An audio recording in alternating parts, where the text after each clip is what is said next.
What's going on, party people? Saturday night, Hawks lose again. Wash, rinse, repeat of yesterday's post-game show, I guess. 4-2 to the Dallas Stars tonight. Empty netter sealed it. It was a late attempt at a comeback by the Hawks. I will give them credit there, and we'll talk about Bedard again, I guess. But what did you think of tonight? A scheduled loss. We said this yesterday, and we even said it Friday going back on the podcast earlier in the morning, and schedule loss definitely, but I don't think they really played like it was that. I mean, the first period kind of showed it, but it definitely was a lot better than I thought it could have been. Yeah, I would tend to agree with you. I mean, if this game ended after the second period, I'd be pretty annoyed right now because I feel like our game to start was very rough. The first period looked more like how we have looked throughout the first periods this season. It was a rough start. You could tell it was a back-to-back to start this game. I thought the legs weren't really under him. But towards the end of the game, I thought we actually came on pretty strong, which is you think it'd be the opposite on a back-to-back. But the third period, I thought we were the better team. But again, just not a 60-minute effort, right? I mean, how many times have we said that this season where it's like in spurts, this team shows up, and in spurts, it doesn't. But I do think it was a strong fight back. I mean, when we went down 3-0 to start the third, when they got that power play goal, that was a frustrating one too, because it got like right as the power play ended. Like when that happened, I'm like, okay, well, there's no shot we're coming back. And we almost did. And we got 2 goals late. Donato just kind of shoved one in there. It was originally Smith, but they gave it back to Donato. And then Bedsy, absolute snipe by Connor Bedard. He was robbed awesome. A few times in this game. It was kind of frustrating. It's like I feel like he should have had one earlier, but it's good to see him get one there. It's consecutive games of a goal for him, and that's exactly what he needs, right? That's now 3 goals in 9 games, which should be more, but you know what? I think the floodgates are going to open. Now that he's got a couple under him, the floodgates are going to open. The monkey's off his back. That shot percentage is bound to go up. It's probably like, if I had to guess, it's probably 5-6% right now. It's going to go up. It's going to be around 10% or better. Bedsy definitely needed that. And good strong effort there late. Unfortunately, they were able to seal the empty netter. For most of this game, I'd say 40 minutes, the Stars are the better team, but at least for 20 for most of the third, I thought we were. But on a back-to-back against a cup contending Stars team that I would say you could argue is the best team in the league right now. I think that's a pretty good effort. Mrazek had an outstanding game in that. He really kept us in it. You absolutely nailed it the post-game show yesterday. Like, you got to start Mrazek, and I'm glad they did, because I think if Comesso starts this game, we probably get shelled. 8-2. Yeah, no, especially early on. Like, Mrazek had this beautiful save. I think he got it just with the paddle of his stick, which that's what Pang said. He's like, that could be a save of the year right there, or up there, early days, but that was a great save. And I don't really think you could put any of those goals on him either. I thought he just had a really strong game, kept us in it. I feel like we probably didn't deserve to be in this game for a while, but he kept us in it, gave us a shot to come back, and we almost did. Once again, the Chicago Blackhawks are narrowly edged. It's kind of become a theme this year, but yeah. Dallas hadn't played since Tuesday, since the big Frozen Frenzy day. Yeah, they'd been off since Tuesday. So you can see that as either a benefit or a detractor, right? Because like you're very rested, but then you're also a little rusty, right? They didn't look rusty though to start this game, and for most of it they didn't look rusty. But that's a long time. That's like what, 4 days without hockey. Wow.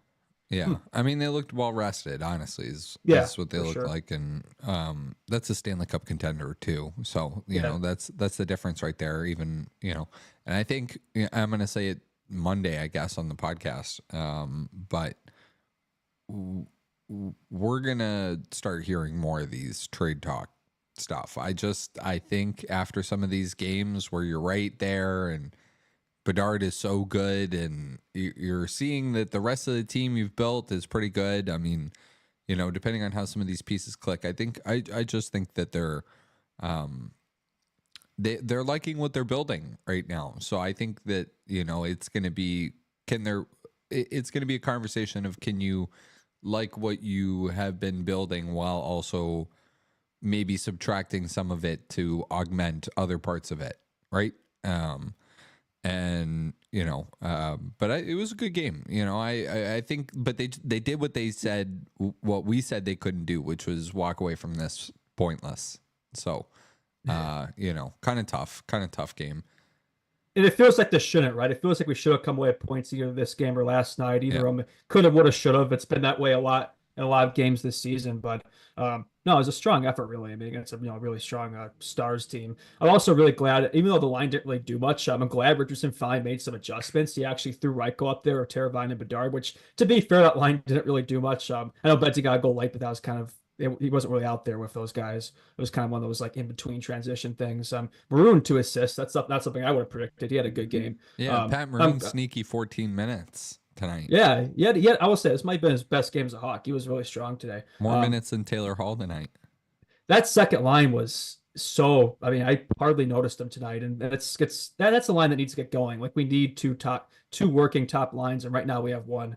And there's too much talent there. Bertuzzi, once again, how much times have we said this? I mean, I think he had another post today. I think I've lost track of the amount of post crossbars this guy's had. And I feel like it's always in the power play too. That's another thing. 0 for 3 in the power play. A second consecutive game, we don't get a power play goal. Stars went 1 for 3. That's literally the difference. We just get one power play goal. This game goes to overtime. Just one. Just one. So that's once again the difference of special teams. I mean, as usual, as penalty kill was good. I know they've let in one power play goal, but that was like the last second, so it's like whatever. I feel like that's kind of a wash. But the power play needs to figure it out, man. I don't know what happened. It's like since the Oilers Sharks games, like it's just completely fallen off. Yeah. Yeah. I don't know how you go about fixing it, but maybe like I'm trying to think of maybe if you keep the personnel, but you change the positioning up a little bit on the power play. They've tried it some, but more with like the who plays down low and who plays bumper Out and front bumper, yeah. I don't know who they're gonna put in some of these spots. Ideally, Tyler Bertuzzi is playing well enough to earn that spot on the first power play unit, and Bedard's creating enough, obviously, and Teravainen's creating enough, and I don't know who's gonna go there and like grab some of these other spots. Ideally, that's what you'd like to see happen here with the Hawks. I thought they were giving guys like Jason Dickinson more minutes. Luke Richardson. Yeah, he had a good game. Yeah, he was feeling it tonight, so he was not afraid to give him some more minutes, which was good to see even like late. And I thought Foligno was all over it. He obviously had like the tip that went just wide of the net, and then it hopped right over the stick of Dickinson, and he couldn't put it in the back of the net. But I thought Foligno was all over tonight. I think he had something like five or six hits. I'm glad Richardson put it back in the third line with Dickinson. I think those two just work really well together, kind of a shutdown defensive role, but they could get some offense going too. As much as I like Foligno, I said it. I was calling for this like yesterday, not just yesterday, for like I think weeks at this point. Like I love Foligno, but he shouldn't be playing in the first line. And it looks like Richardson finally listened to me. So I don't know, maybe he's been listening to the pod, delusional. But I moved him down and move Reichel up there and keep him up there. I know it's one game. It was a little probably compared to last night, you didn't really see much from him, but you gotta give them time, right? You gotta give them time to build that chemistry, and especially against a tough Stars team in a back-to-back. It's gonna be hard to get much going. So let's keep them up there, see what they can do against Buster team. And I think I like the potential of that line. Yeah, I thought the defense was pretty good. I thought it held up tonight, considering circumstances. I don't know. I like the way the defense looked tonight against a pretty good Stars team, and Nolan Allen points in back-to-back nights. So that's pretty good. There you go. That's very good to see. Good for his confidence. Feeling for sure. the puck at the NHL level a little bit. The only minuses were Kaiser and Vlasic. So Kaiser had kind of a rough game. That's an interesting pair, Kaiser and Vlasic. I feel like that's one pair I'd say maybe could be a bit maybe get somebody different with Seth. I mean, put Vlasic back up there or even somebody else. But I would say Kaiser maybe a little out of his element tonight, maybe on the back end. But otherwise, I think he's looked decent to start the season. But if he was the one guy on that back end, Murphy too, I think wasn't his best game. Connor Murphy, he's been the box out lately. So I don't know what's up with the back. He was a -2. He was a -2 too. Yeah, Murphy he had a rough game. Need more from him. But otherwise, at the defense, I think Seth, okay game. Needs some work on the power play. Not just him, my whole power play needs work. But some of the decision making, it's like just putting a lot of muffins on net when you have guys like Bedsy or wide open. I mean, it's just a little frustrating. But I know he's looking for tips and deflections and stuff. But sometimes I feel like he's too shot first. And I know that's kind of what he's going for this season. I think it worked to start, but now it's maybe not working. But not just him, though. That whole power play, I think. Didn't love the slashing penalty from Seth Jones, 2 in the third there. Yeah, one of the penalties was pretty weak. I forget which one it was. It wasn't the Seth one. Maybe it was I think it was the Murphy one, actually. I thought it was kind of weak. But the hooking call? Yeah, I don't know about that one. But anyway, I know I've been complaining about refs a lot lately, so I won't go down that road. But otherwise, I think that was fine. No ref talk tonight? No ref. Yeah, no, I don't want to be that guy. I didn't notice them, which is a good thing. No, I thought it was fine. Yeah, I don't know. I don't really have a ton on this game. I thought Mrazek was good.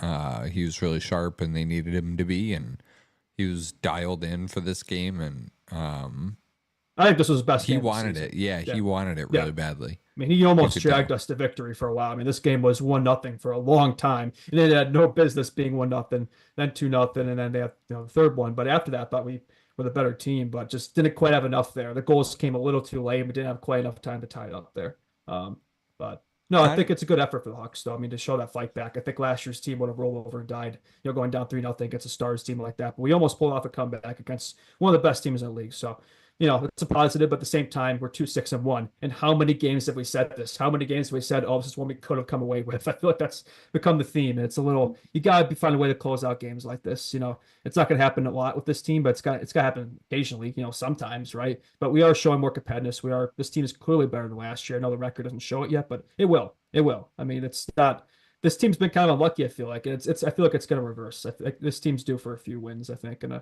yeah. 2-6-1, losers of their last four, and Monday's opponent is the Colorado Avalanche in Denver. Yeah, so. I think they're last in division now too, right? I think because the Preds won tonight, so now we're in last. Yeah. Yeah. Tough spot to be in. Yeah. There was another point I want to bring up too. I totally forgot. Man, I guess as far as the Dallas side of things goes, Dallas is good. I mean, like obviously like Jamie Benn like bats that out of the air, and that was a beautiful goal. Yeah, that was really cool. He's still got it. Sagan too. He's still got it. Yeah, they both have. Imagine like being. I think it was Jim Lights, the CEO of the Stars, who was the guy that like called them out, like the chairman of the Stars. I remember that. And was like, these guys need to get it going. And ever since then, they've been tremendous hookey players. And Jim that woke them up. Yeah, Jim Nell has to be the best GM in hockey too. Like, I don't know that that's in question, but that team is so well run, man. It's like you look at it, just the roster. Like, there's really no weakness there. And even losing Pavelski, it doesn't even seem to affect them that much. It's such a strong team, and they'd be my cup favorite right now, early days. But I feel like they're due. They've been so close these last few years. They're due for a breakthrough. But you gotta go through the Oilers. But I think if any team in this West can beat them, I think it's them. Yeah. Yeah. They totally look like they could win the Stanley Cup. I know this isn't Dallas Hockey Radio, but it's always good to go into the opponent a little bit. No, yeah. I know. Yeah. Ottinger had no idea what blew by him when Connor Bedard shot that puck. That was in the a net. missile. I think it was 82 miles per hour. I think I saw that was a beautiful shot. That's classic Betsy right there. That's classic TDR, toe drag release. And he was due because I think Otta robbed him a couple times before that. So it was good to see him get one. I think that's big for Betsy, right? To get that goal laid for sure. I think he's gonna really cook now. I think he's 9 points in 9 games. So all those people were like freaking out, on Twitter, like, oh, he's been kind of underwhelming. It's like he's a point per game. I mean, he should easily could and should easily have more of that. I think he's been by far our best player, and I think he's just going to continue to break out more this year. I think he's only scratched the surface of what he can do this year. Like, he's due for a big time breakthrough for sure. Yeah, I just worry they don't have the team to like accompany that. Yeah, I don't know. Yeah, I mean, it's better I was just gonna say it's better than last year, but I mean, it's impossible to be worse than last year from that regard. But he does have some support. I mean, it's not much compared to anyone else of his kind of in his position, but it's improvement, right? I mean, for sure. I'm glad that he got 2 solid flanks today. Like, I think moving Reichel up is really smart. If I would do the same with Phil the Thrill. I think Kurashev abandoned this 2C experiment. It's not working. Put him on that wing too. Either move Reichel or turbo down and put Kurashev back on Betsy's wing, and now maybe make Dickinson a 2C. I know Dickinson's not a 2C, but I think Leo mentioned this. Like, who cares? On this team, I think he can do. If there's anybody in this team who can kind of fill that role, it's him. And I think whatever you lose in that, you make up for Kurashev kind of getting back to where he was last year. So that's kind of one change I would consider making. Maybe not right now, but in the future. Yeah. I'm trying to think what else. Miro Haskinen's so good too. I know, but we're just like saying guys on Dallas, but like Wyatt Johnston, so Logan Stankoven too. I mean, that guy could totally win Rookie of the Year. Wouldn't even be surprised. Yeah, I think he's probably Michkov and Celebrini's main contestants. How about Michkov? Oh my gosh, he's just shooting. He had another big game, right? Yeah, he's been great, man. He's Sean Couturier hat trick too. I'm not trying to, I saw a stat like Couturier had more goals tonight than he had like the last 50 or something games he played. That is insane. It was like a 40 something goal drought he broke today. That is wild. And then he had 5 points. Also, that account that posted that stupid clickbait Bedard thing. Oh, he had 2 goals in his last 20 games. Well, guess what? Bedard has 2 goals in his last 2 games, so that account can that account can shove it. Yeah. Yeah. Totally. What do you think happens Monday? I mean, I know we have a whole podcast before then, but Well, don't start. I mean, I think Mrazek needs a break, so hopefully I mean, Broswell's not gonna be back yet, but hopefully Soderblom's not sick by then and he could start. I can't believe I'm saying that in this current year. Like, yeah, I actually want Soderblom to start, Yeah. but I think Peter, you don't want to start him again, right? You want to give him especially after these consecutive games. Like, he's got to be exhausted. 3 and 4 nights is tough. That's tough. So yeah, start Soderblom. In terms of lineup, I think the D was pretty strong. I'd probably say maybe somebody different with Seth. I feel like maybe put Vlasic back up there. I don't know, just somebody else. I feel like Kaiser and Seth hasn't really worked out that well. In terms of offense, I keep Reichel up there. You got to give him more than a game, right? Give him another game there. Few games, I would say. Second line, I keep it the same. I guess the offense, I'd probably keep it the same, to be honest. I would get after the Sioux back in there, though. I thought they would play him today. I was a little surprised they didn't. I feel like his speed could have been pretty useful, but that bottom six was pretty good today, to be fair. Donato had a strong game, so I think he's had a really, really strong season so far. Him and Craig Smith, like, those are guys. Yeah. And Maroon, like, all three of those guys, they're always fighting for a spot. Nothing's guaranteed. I feel like they've kind of kept themselves in there. So, I don't know, maybe scratch Mikheyev, because he's the one guy in the team who doesn't have a point yet outside of after the Sioux. So get him back in there. That's probably the one change I make. Otherwise, I keep it the same. I thought what Richardson iced today, I thought was probably the best lineup he's iced in terms of like the combos and everything on offense. I liked it. So I'll keep it the same. Yeah. Totally. Brian asked, what do you guys think about the first Hawks goal? So I figured it would be a good time to bring that up while we were talking about those guys. Yeah, they were thinking about. Yeah. Oh, sorry. I know they were thinking about goal interference, but if they challenge and they lose it, then you put them in the power play, and then they could, get within another goal. So I think that's why they didn't challenge it. But I thought it was pretty fair. I don't think it was goal interference, but I think maybe there was an argument there. But yeah, they just kind of shoved it in there. It's kind of funny, but yeah, I mean, that's exactly the type of goal you need in that situation. A garbage goal, you'll take it. There's no complaints about that. So, yeah. Yeah, I agree. It was kind of a nothing play, though. You didn't really think anything was going to come of it, but yeah, no, I didn't even realize it. I didn't realize it went in until the announcers was like, oh, I guess we scored, and I was just glad we didn't. I didn't really think much, but it was like, oh, even though it's 3-1, I feel like at that point we hadn't really showed much. I wasn't really expecting a comeback, but after we scored that goal, the momentum totally shifted. I mean, we had everything the rest of the game. I just wish it came a little sooner. I feel like it was a little too late, but the Betsy goals, like, all of a sudden, whoa! Like, I was thinking, okay, we could really bring this thing to overtime, but just couldn't quite tie the game up late. Which we've been in that situation a lot this year. We had the goalie pulled, and we have up to the tie and sent overtime. We have yet to be able to do that, but yeah, hopefully that's something we can. Hopefully we can play in the lead more, though. We haven't really been doing that much. I feel like we're always coming from behind, so that's definitely another thing you want to improve on. Yeah. No, I agree. It's tough. It's tough to win a hockey game when you're down 3-0 to kick her off. So, and against a Stars team, but yeah, the most frustrating thing with this team is it's just the segments. It's like one period they look like they can hang with anybody. They look like a team that could compete for a playoff spot. I'm not saying that, but they look like it for stints. Now there are other stints where it's like it looks like last year's team, looks like this tanking team. It's just up and down, up and down, up and down. It's like, can we just have a consistent 60-minute effort? Like, that's all I'm asking for here. That's all we're asking for. It's just something we have really yet to see this year outside of, I'd say, the Oilers game. Even the Sharks game, we kind of took our foot off the gas. I mean, that's been an issue for us. Yeah. Yeah. Any other thoughts from the game? I thought, Otter had a strong game. I probably already mentioned that, but I thought he was a big part of why they won today too for the Stars. I mean, other than that, I'd say I don't think I really have much unless the chat has questions. I haven't really been looking at the chat. No, it's kind of a quiet night in the chat. Appreciate everybody in the chat, though. I don't mean to disparage anybody currently chatting away, but it wasn't. We need this team to start winning, man. That's what I was thinking. The people in the chat right now and watching live currently, like, you are the diehards. You are the diehards for the Blackhawks. We can answer that question too. That's a good question. That is a good question. But if you are in the chat right now after a 4-2 loss to Dallas on a Saturday night that everybody's out celebrating Halloween, I can hear them outside in the back here, like getting after it and having fun around the city. You guys are real true fans. So appreciate you all. All right, is Ottinger Team USA starting goalie? Or just Team USA? I think that's what he meant, starter. Back up to Hellebuck, I would say. Yeah. Yeah, And then yeah, who's but the he's third definitely one guy? of them. Swayman? Yeah, probably Swayman. That's probably a good bet. That's a pretty strong trio right there. You can't Yeah. go wrong with that. And that's probably the second best after Russia. Or well, I mean, oh wait, not in the four nations because it's not going to be there, but you know what I mean. Yeah. If the Olympics maybe if they're back. Yeah.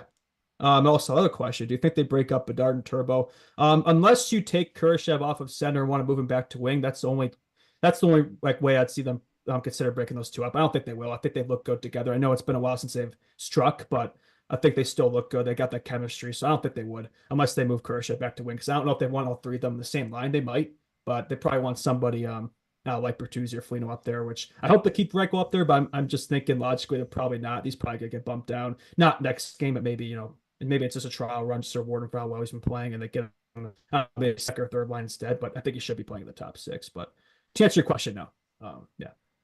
Yeah, I don't think so either. I think they want to give Bedard somebody to make it feel like he's playing with hockey players, and I think Teravainen is the closest thing that the Hawks have to that right now.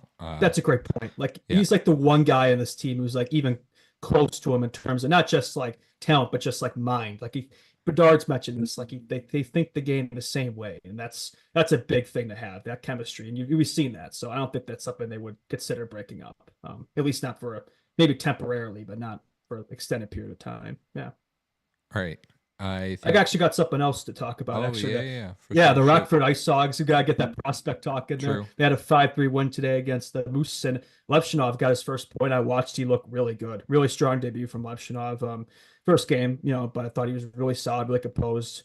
Just really good on the back end. Made some nice takeaways, breakup passes. Just looked really confident out there and good. So I like to see that. Good to see the Ice Dogs win. Especially, I mean, that's like we can't really complain about a day like this, right? We lose to help the tank, and the Ice Dogs win. That's what you want to see. You want to see the Ice Dogs win, play well. So, I think that team, they got another game tomorrow, same time, same opponent. So hopefully they can get another win. And then, we also got the Bears, and then Monday we're back at it.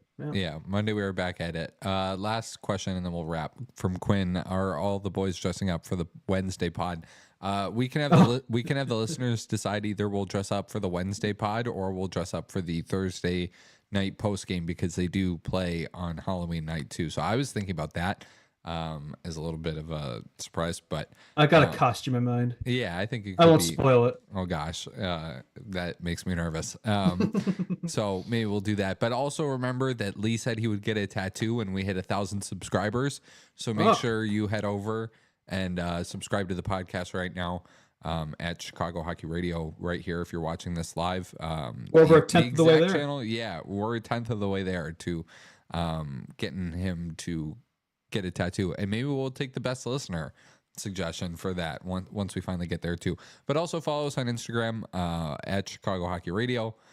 We post all of our links there and everything, and clips and information, and we're trying to do some fun stuff. I know Justin's going to be like in and around the city a bit more in the near future, so going to games, being boots on the ground at the arena, like meeting some of you all that are really diehards about this hockey team, and trying to bring the best coverage to you guys we can. So make sure you subscribe to make sure that we can keep doing that, and we greatly appreciate it. We'll be back Monday for the podcast with Lee, and then we'll be back for post game after Colorado that same night.